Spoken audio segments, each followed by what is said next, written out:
За галзуу кино сувагтан тавтаа морил.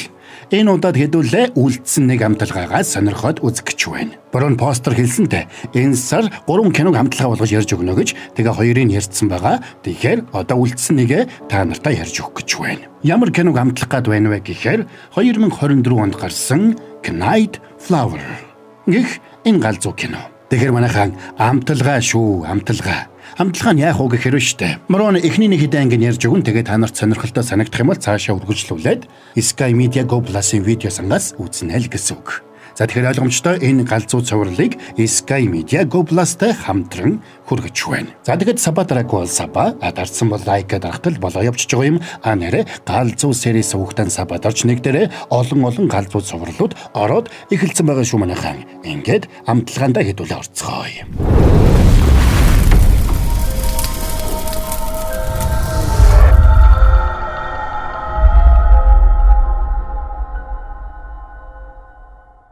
За нэг мөрөөдөө тоглоомын газарт баян ядуу янз бүрийн хүмүүс цуглаад үхэн хатан мөрөөдөө тоглолцоож байгаагаар кино эхэлнэ. Тэгсэн үүдэнд нэг ядуу нөхөр байшингаа барьцаанд тавиад сүүлийн удаа хазаа үзчихье гэж гисэн нэг цаас барай зогсчулаа. Мөрөөдөө тоглоомын газрын зохион байгуулагч байрын залууч тас хөхөрч мань хүнийг хөөргөд бичгийг нь авах гэж байтал гэнэт харах хувцастай нүрээ халахалсан эмэгтэй гарч ирээд тэр бичгийг нь шүүрээд авчлаа. Ууралсан нөгөө залуу бичгийг авах гэсэн нөгөө хар хувцастай эмэгтэй тэрнийг нам цохиж унгаад хоёр туслагтай зодолдоод ядах юмгүй дээллээ. Тэгэд нөгөө нөхрийг загнаад чамтай би дахиад энэ таарвал байшингийн чинь эрхийн бичгийг аваа зогсохгүй амийн чинь авчих шүү гэсэн нөгөө нөхөр айсандаа шээс алдах шахна. Энэ үеэр дотроос хамгаалагч нар гүйлдэж гарч ирсэн учраас нөгөө эмэгтэйч шуртгийн алга боллоо.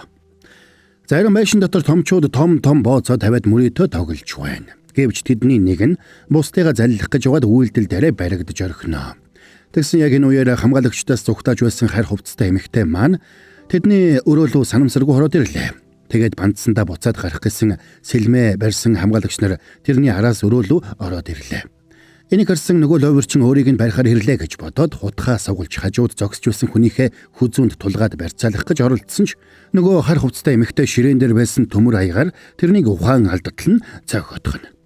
За үүнд зэрэгцээд гаднаас орж ирсэн хамгаалагчид нөгөө эмэгтэй рүү ширүүн дайрсанд эмэгтэй аргагүй байдалд ороод ганцаараа тэдний эсрэг тулалдана.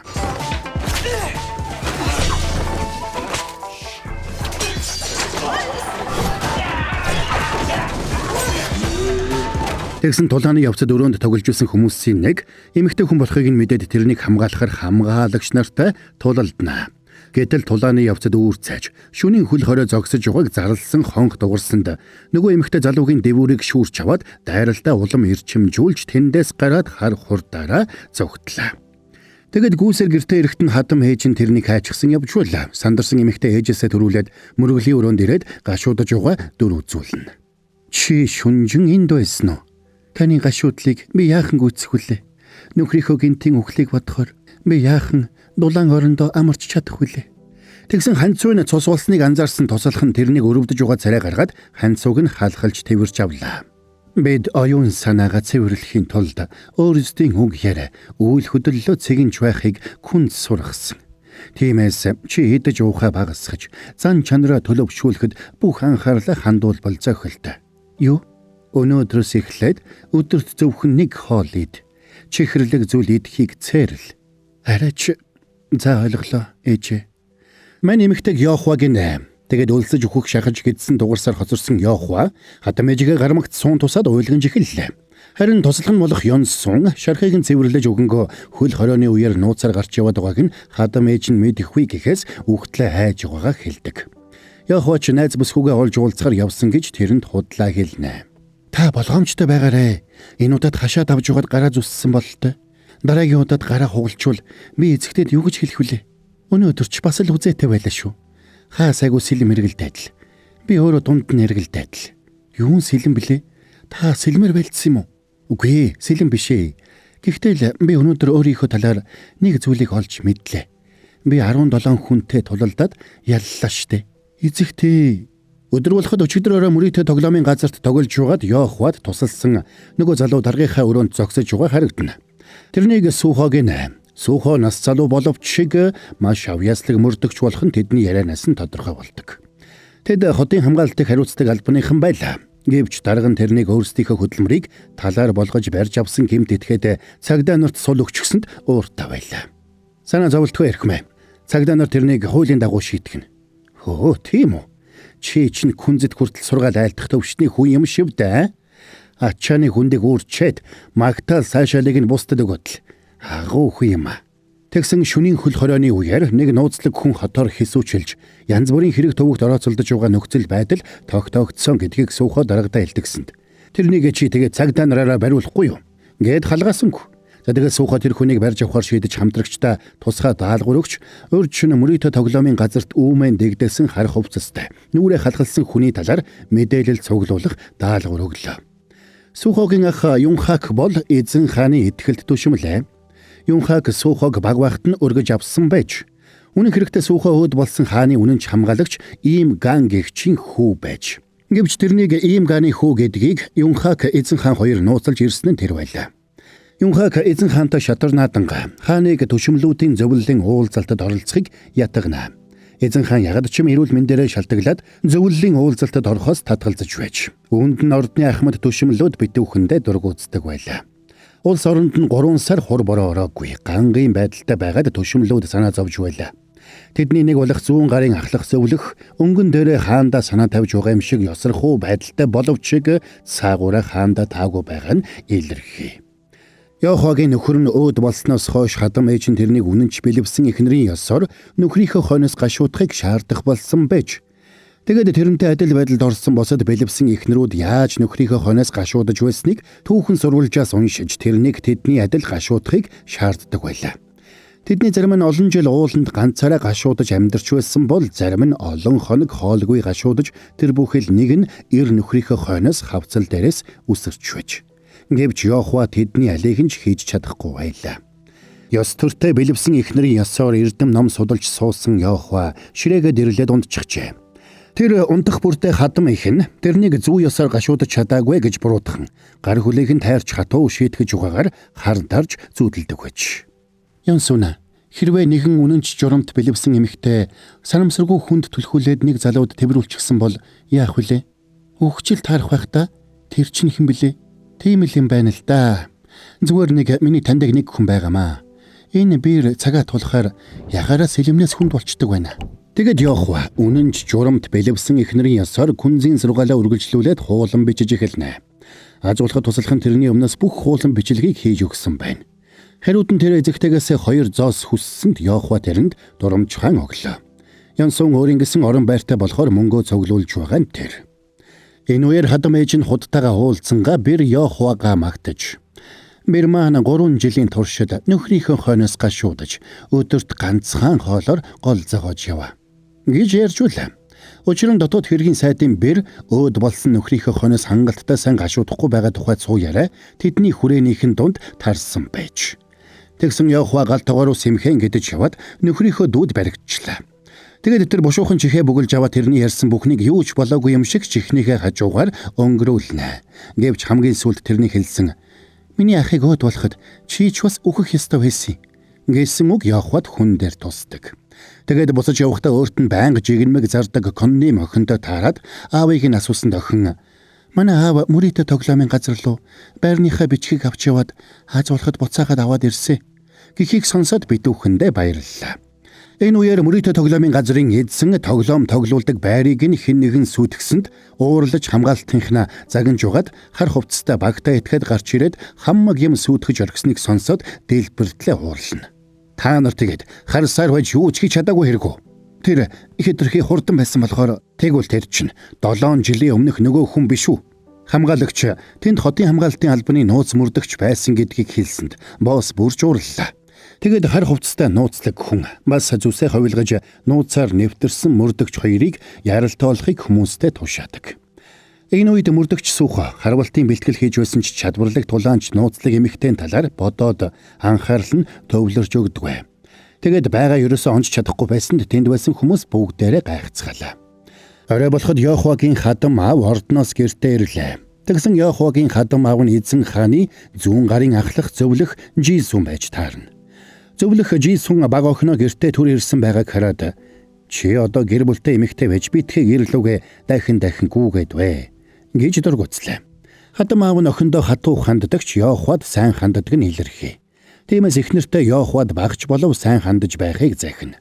Энэ үед Йохва мөргөлийн өргөөндөө орж хөршин охины өгсөн хадгалмалтай алчуурыг хараад 3 жилийн өмнө тэр охиноос алчуурыг авч байснаа дурсан саналаа.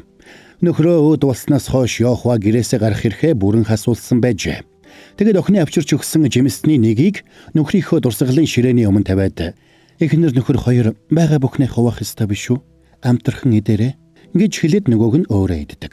Дүрсэлэгдэхэд 200 жилийн түүхтэй Мяндуу дэм буудлын газар хүндтэй зочтой хүлээж авахар бэлтгэж байгаа харагдана. Тэр өдөр Мяндуу дэм буудал сайд дарга нарын эхнэрүүд болоод бэлэвсэн эхнэрүүдийг хүлээж авах тусгай арга хэмжээ зохион байгуулах гэж байлаа. Харин нөгөө талд Йохвагийн хадам ээж нөхрийнхөө загсны дагуу тэрнийг хаяа нэг гадагшаа гарч болно гэсэн зөвшөөрөл өгч өдөр хамт нэг тийшээ явахыг даалгаж байлаа. Олон жил өдрийн цагаар гэрээсээ гараагүй Йохва энийг нь сонсоод баярлнаа. Энэ үед Сухо Мяндуу дэм буудалд ирж байна. Учир нь мөрийтэй тоглоомын газарт болсон үүмэний үеэр Сухотой хамт нэг ширээнд сууж байсан томоохон түшмэл алтан мэлхийгээ гээж гсэн байж. Тиймээс аргагүй байдалд орсон Сухо адилхан алтан мэлхий худалдаж авч өгөхөөр ирсэн нь тэр байж. Гэтэл үүнтэй зэрэгцээд Йохва хадам ээжтэйгээ хамт тэнд ирлээ. Гэвч үүдээр орсон даруйда тэрний гутал сугарч тэгээд сандраад гутлаа өмсөх гэж байгаад ханцуудаа нуусан жигнэмэгээ унгаагаад сандарсанд энийг харсан Сухо төсөлгүй инээлээ. Йохва ч мөрийтэй тоглоомын газарт таарсан хүн мөн болохыг таниад бандлаа. Томоохон албан тушаалтнуудын эхнэрүүдийн цугларалтад анх удаага ирж үзсэн Йохва гайхаж тулгамдаж байна. Гэвч тэнд хадам ээжтэй цэргэлддэг эмэгтэйчүүд Мерсер байсны нэг нь дотоод хэргийн сайдын эхнэр байлаа. Тэр Йохвагийн ханцуй баг зэрэг цус болсныг анзаараад тэрнийг хувцас цэвэрхэн өмсөж чаддаггүй гэж чичилсэнд үүнд нь дургуутсан хадам ээж нь Йохваг өмөрнө. За ингээд тэнд цугласан эмэгтэйчүүд томчуудын ертөнцийн хов живийг ярьсанд Йохва өдрийн цагаар энд ирсэндээ битүүхэндээ харамслаа. Тэгсэн энэ үеэр тэдний дунд татвар хариуцсан сайдын эхнэр ирсэнд бүгдээрээ тэрнийг хүндэтгэн хүлээж авцгаана. Харин нөгөө талд мөрийтэй тоглоомын газрын эзэн Пил худалдаач нь татвар хариуцсан сайдтай хуулдаж тэрэнд үнэтэй шаазан эдэллэр хахуул өгч байлаа. Тэр Бээжингээс үнэтэй шаазан оруулах зөвшөөрөл хүсэж байна. Тэгээд тэр Бээжингээс шаазан эдлэл зөөж сайдад хувь өгөхөөр тохирч чаддаг. Энэ үеэр Йохвагийн хадам ээж бэр охиноо цахирмаа цэцэг гайхалтай сайхан зурдаг гэж бусдад гайхуулж байна. Тэгсэн Йохва сандарлаа. Учир нь тэр бүх зургаа шивэгчин Йонсүнээр зурулдаг, өөрөө зурах ямар ч авьяасгүйч. Тэгэд тэд Йохвагаар цэцэг зуруулахаар болсонд тэр сандарсандаа яахаа мэдхэ боллоо. Гиснес манайхан борооно та нартай кинотой холбоотой нэг гаалзуу юм хэлээ. Hot series багцсан штэ. Аз Европын шилдэг кино цувралуудыг багтаасан таны сэтгэл чингэж үлдсэн хуучны хит завс хамгийн сүүлийн үеийн өндөр үнэлгээтэй олон гаалзуу кино цувралууд байна. Тэгэхээр шинээр нэмэгдсэн хэдэн гаалзуу цувралуудыг борооноодоо танилцуулах юм. Залуу насны хавар Reply 1988 болон 10 жилийн ойн нэвтрүүлэг. Тэгээд Намиб хуульчдын гудамж 100 дурсамж давтлагын бүлгэм Love Your Enemy Гэхмэд Аз Европын шин шилдэг олон ангид кино цувралуудаар дүүрэн гэж байгаа. Эдгээр олон ангид галзуу кино цувралуудыг Sky Media-гийн Hot Series болон Go Plus-ийн Basic Plus багцуудыг идэвхжүүлээд та нар маань үзээрэй. Sky Media Go Plus сар бүр шин шилдэг галзуу цувралууд тогтмол нэмэгдэх юм байна шүү. Тэгэд бандсандаа тис эсрэг зүглүү зураасаа татаж эхэллээ. Тэрнийг эвгүй байдалд орсныг ойлгосон дэм буудлын эзэгтэй найруулж байсан хар будгийг тэрнлүү цадсанд хүмүүс сандралдаж Йохва хүнд байдлаас гардаг. Дэм буудлын эзэгтэй өмнөөс нь буруутгалыг хүлээсэнд Йохва тэрэнд битүүхэндээ талархнаа. Тэгэд гэртээ ирсэн хойноо тэрний хадам ээжийн даралтны ихсэд хэвтээд өглөө. Йохваг олонний өмнө зураг зурж чадахгүй ичхэвтер байдалд орсонд тэр ууртай байлаа. Үүн дээр нь дөрөөлөд нөхрийнхэн дүү тэрнийг ээждээ шургаж улам хатуу чанд хандах ёстой гэж шахна. Тэгэд Йохва бурууга хүлээж мөргөлийн өргөнд мацаг барин сууя гэсэнд хадам ээж нь намайг зөвшөөрөхөөс нааш тэндээс гарч болохгүй шүү гэж хатуу тушаалаа. Харанхуй болсон хойно Сухо төрсэн гэрийнхээ гадаа очиод сэмхэн ажиглана. Тэгсэн туслах нь ирээд хот даяар нөгөө багтаа хүний талаар амсаатай байдаг тухай олж мэдсэн гэдгээ хэллээ. Тэр ядууст тусалж өвчтөе хүмүүст ийм там дөхүүлж харанхуй шөнөөр яг л хуй салхи мэт хурднаар байшингийн дээвэр дамжин гүйдэг гэж хүмүүс ярилцдаг байж. Гэвч тэрнийг яг хэн болохыг хэнч мэддэггүй байлаа. Энэ үеэр Йохва мөргөлийн өргөнөөс нууцаар гараад Мяндуу дэм буудлын эзэн Жан хатагтаа дээр ирлээ. Тэр хоёр биенээ таньдаг болох нь илэрхий. Нэгэн цагт Йохва тэрний амийг аварч тэр хоёр танилуд болж байж. Тэр бүхэл Йохва мяндуудын буудлын үйл ажиллагаанаас хувь хүртдэг байна.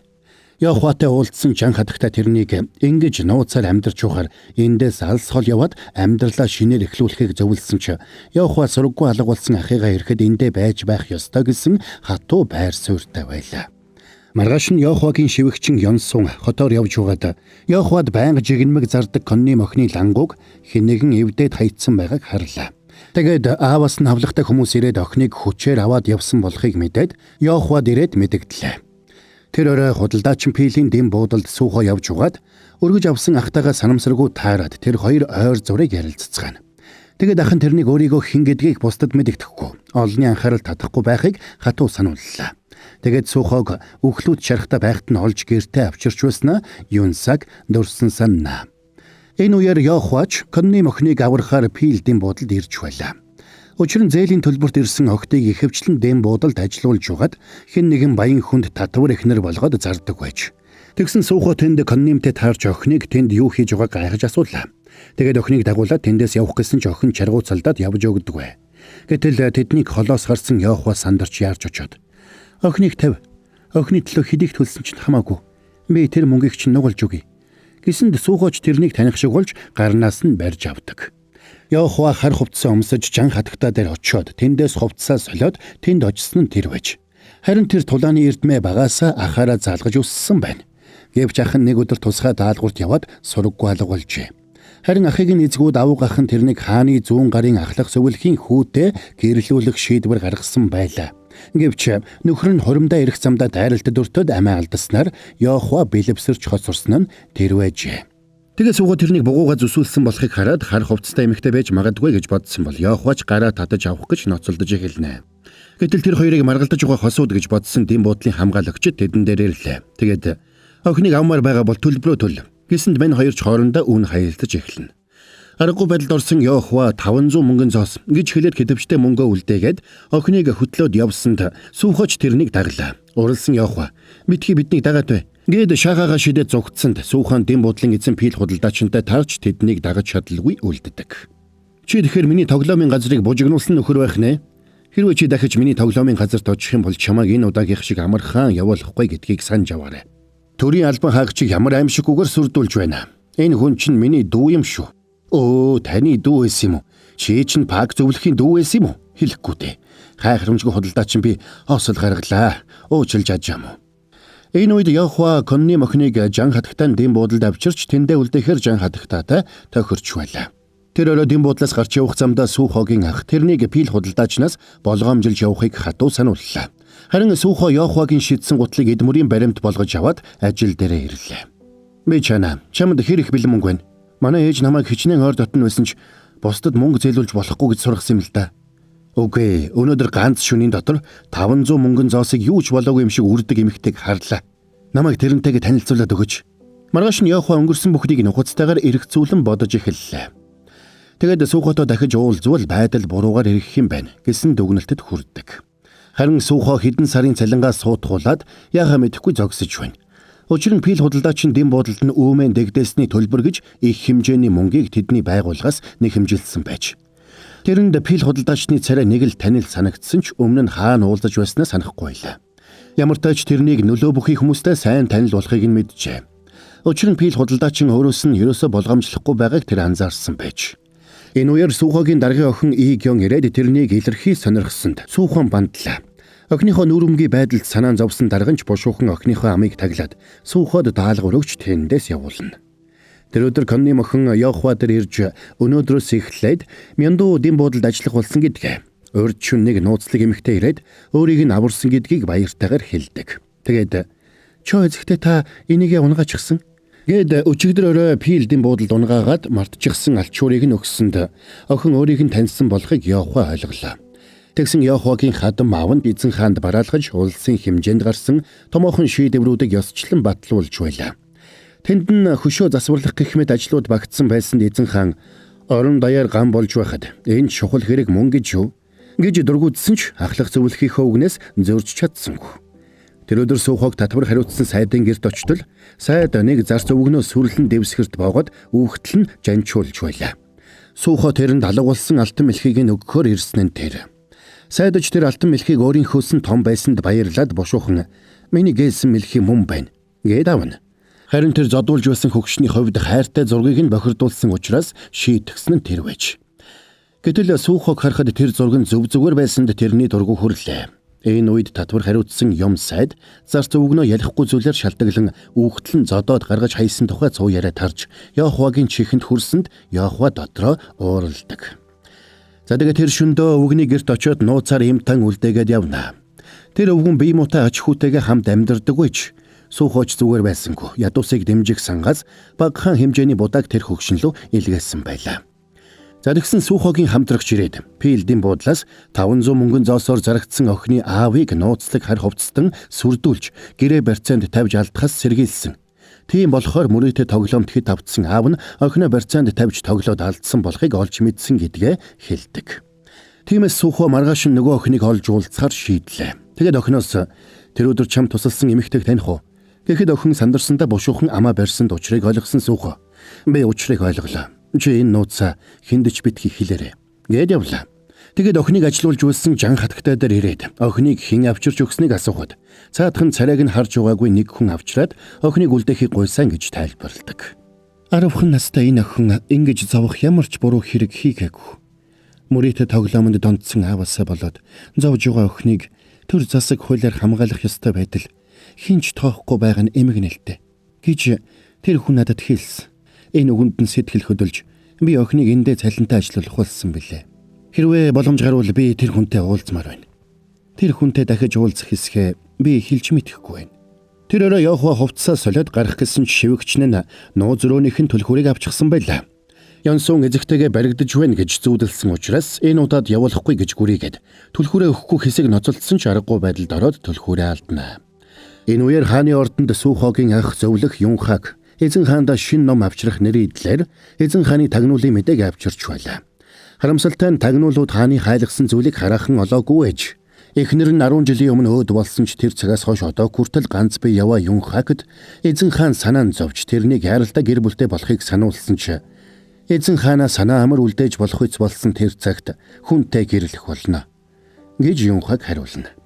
Маргааш өглөө нь Сухог дуудлагаар очиход татвар хариуцсан сайд юм дэлбэртлээ ууралчихсан. Зарцнараа хэрэгэх шахаад байж байна. Учир нь тэрний хайртай барын зургийг хэн нэгэн муурны зургаар сольжчихсан байж. Тэрний зарц нарын нэг хар хувцастай хүн хашаа даваа зугтахыг харсан гэж мэдүүлж. Үнэхээр Яохва энийг хийсэн байж. Хөрхи өвгнийг өрөвдсөн Яохва шөнөөр явж очоод алдартай барын зургийг нь өөрийнхөө зурсан муурны зургаар сольжчихсан байж. Энэ үед дээрлэх үзантай худалдаачин Пил хотын гудамжинд худалдаа хийж байсан нэг хүнийг хямдхан гэдэг үг хажууд нь хэлсний төлөө нэвширтлэн зодож байлаа.